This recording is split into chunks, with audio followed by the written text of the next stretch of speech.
మరో 2 వారాల్లో జరగబోతా ఉంది కురుక్షేత్ర సంగ్రామం. ఈ ఎన్నికలు జగన్ కు చంద్రబాబుకు మధ్య జరుగుతా ఉన్న యుద్ధం కాదు.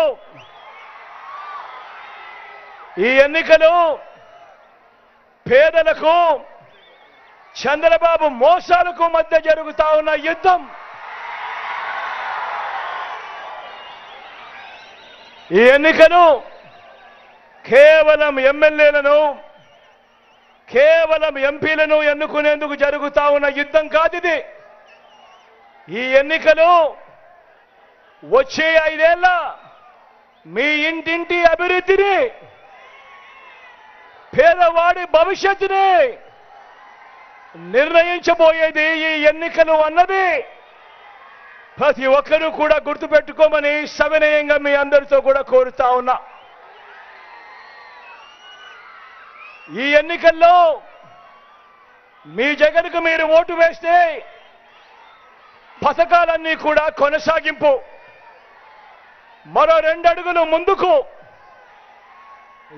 ఇంట అభివృద్ధి. అదే పొరపాటున చంద్రబాబుకు ఓటు వేస్తే పథకాలన్నీ ముగింపు,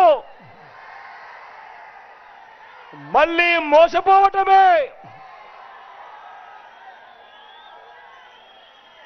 ఇదే బాబు గత చరిత్ర చెప్తా ఉన్న సత్యం. ఇదే సాధ్యం కాని హామీలతో తాను మొన్న రిలీజ్ చేసిన మేనిఫెస్టోకు అర్థం. చంద్రబాబుకు ఓటు వేయడము అనంటే కొండ చిలువ నోటిలో తలకాయ పెట్టడమే అన్నది ప్రతి ఒక్కరూ కూడా గుర్తుపెట్టుకోమని మీ అందరితో కూడా ఈరోజు సవినయంగా కోరుతా ఉన్నాను.